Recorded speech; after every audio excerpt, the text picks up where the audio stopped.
Voilà, nous arrivons tranquillement à la fin de l'année pastorale et c'est déjà le moment où nous réfléchissons aux perspectives, aux choses que nous avons vécues depuis l'été passé. Puis en équipe, on commence à se faire des petites revues, des activités, des petits bilans, des retours sur ce qui s'est passé. J'étais en équipe avec 2 membres de notre équipe pastorale la semaine dernière et puis je leur disais combien je me sentais vraiment béni de pouvoir travailler sur un projet délicat avec une autre personne qui n'était pas avec nous et combien cette personne était vraiment incroyable dans la délicatesse de ce dossier et combien c'était précieux de l'avoir. Et puis là, un des membres à qui je parlais me dit « Mais est-ce que tu lui as dit ça ?» J'ai réfléchi 10 secondes. J'ai dit « Oui, non, si, je lui ai dit. Il me semble bien que je lui dis régulièrement, en fait. » Puis là, l'autre membre avec qui j'étais, il me fait « Et c'est vrai, Père Brice, depuis quelque temps, on voit que tu fais des efforts. C'est bien, c'est mieux qu'avant. Et c'est vraiment bien quand tu le fais. » Alors j'ai compris que je devais encore travailler dans la capacité à encourager, à exhorter, à donner voilà aussi des signes de reconnaissance. Alors nous sommes dans ce temps de Pâques où c'est aussi des signes que nous recevons.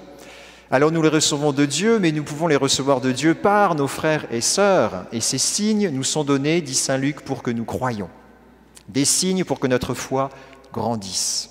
Et c'est incroyable comme même nous, à notre échelle, nous pouvons être ces signes qui peuvent accompagner certains et nous aider en fait à véritablement grandir, faire un pas de plus, aller un petit peu plus loin dans la foi. En fait, ce que Paul et Barnabé font, on l'a entendu en première lecture, puis on est dans ce temps pascal, dans la lecture des Actes des Apôtres. Donc ce que font les apôtres, c'est ça. Ils exhortent, c'est le mot qu'on utilise, ou ils encouragent, ou ils affermissent la foi. D'ailleurs, lorsqu'ils vont arriver à Antioche de Pisidie, c'est la première mission de Paul et Barnabé, ils arrivent stratégiquement le jour où les Juifs sont réunis à la synagogue, le sabbat. Là, ils écoutent les lectures de la loi et des prophètes, et on leur demande, « Frères, si vous avez une parole d'exhortation pour le peuple, parlez. » Alors il s'agit de la dire, la parole d'exhortation, pas juste le penser, c'est quand même pas mal, c'est vraiment le dire, l'exprimer, parler, dites cette parole d'exhortation. Et en fait, on va découvrir dans ce passage Acte 13, on l'a entendu cette semaine à la messe de semaine, eh bien, une exhortation. C'est quoi une exhortation ? C'est intéressant de lire ce long discours de Paul dans les Actes des Apôtres qui nous donne des éléments. Je vais revenir dessus. Paul nous dit ailleurs, dans la première lettre aux Corinthiens, « Celui qui prophétise parle aux hommes.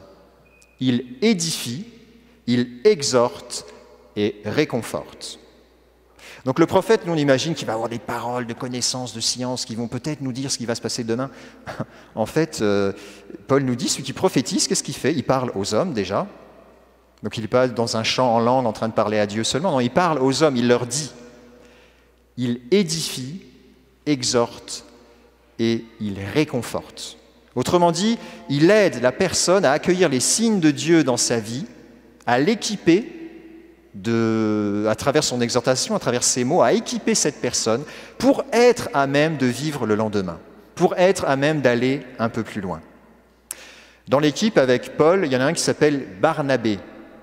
Il est chanceux parce que son nom veut dire « fils d'encouragement ». Il s'appelle « fils d'encouragement ». C'est génial quand tu as un nom comme ça, tu sais ce que tu as à faire, tu encourages les autres.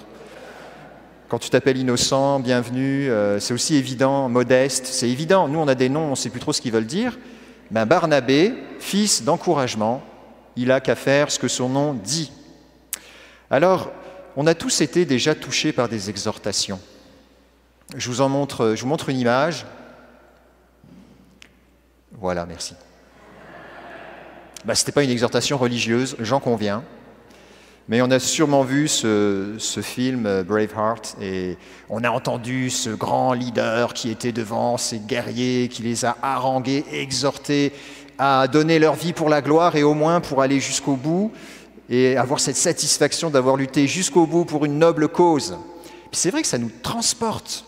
Une exhortation, ça nous met debout, ça nous élève, ça nous donne envie d'aller plus loin. On sent qu'on en a besoin, il y a quelque chose de fort dans une exhortation. Alors ce que Paul nous dit dans cette exhortation, dans dans les Actes des Apôtres, il y a 3 points pour une exhortation. Le premier élément qu'il dit, il parle aux Juifs comme un peuple élu de Dieu. Il parle à ce peuple, le Dieu de ce peuple a élu nos pères. Il a fait grandir ce peuple en Égypte, et là il raconte l'histoire. Il a fait grandir ce peuple en Égypte, il a libéré ce peuple, il l'a tiré à main forte, il en a fait sortir avec force et puissance, et il l'a entouré de soins au désert. C'est frappant parce que Paul ici, il est à Antioche de Pisidie, c'est en Turquie. Quelques-uns probablement des Juifs qui sont dans la synagogue étaient de souche juive, ils étaient d'une mère juive et ils venaient certainement de ce peuple dans la lignée de sang. Mais beaucoup étaient des craignants Dieu, ça veut dire qu'ils avaient rejoint le Dieu d'Israël par conviction. Ils venaient entendre le Dieu unique d'Israël, mais ils n'étaient pas juifs de sang. Et donc Paul s'adresse à eux aussi comme ce peuple. Le Dieu de ce peuple a élu nos pères. Il parle de lui, mais il parle des craignants Dieu, des Juifs de souche, de tous ceux qui sont là. Et l'histoire de ce peuple devient l'histoire de ceux aussi qui croient au Dieu unique d'Israël. Il leur parle du premier roi, Saül, il leur parle de David, et de la lignée de David est né celui qui accomplit la promesse. Ce qu'il fait en faisant cela, c'est qu'il aide ce peuple à comprendre qu'il s'inscrit dans une grande histoire. Il s'inscrit dans une histoire que Dieu veut, dans un plan divin, dans un dessein grand, dans quelque chose de puissant où Dieu se manifeste et s'est déjà manifesté. Ça, c'est une phase importante quand on exhorte, si on veut exhorter et encourager.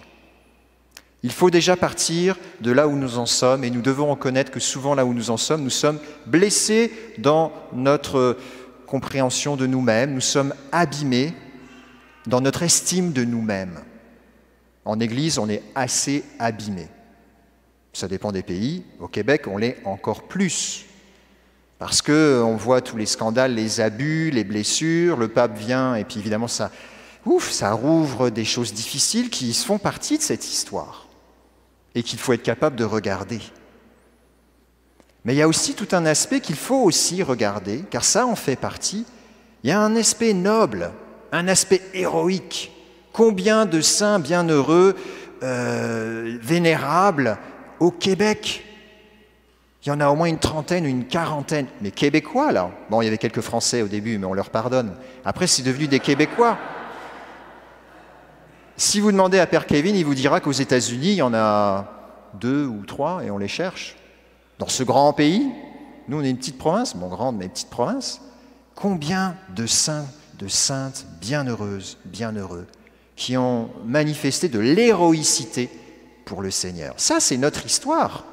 Même moi, immigrant, je m'intègre, je m'inscris dans cette histoire, comme les craignants Dieu qui s'inscrivent dans l'histoire du peuple juif.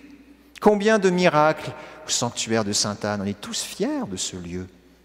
Du frère André, mon Dieu, ce thaumaturge unique au monde, c'est un petit Québécois. C'est lui.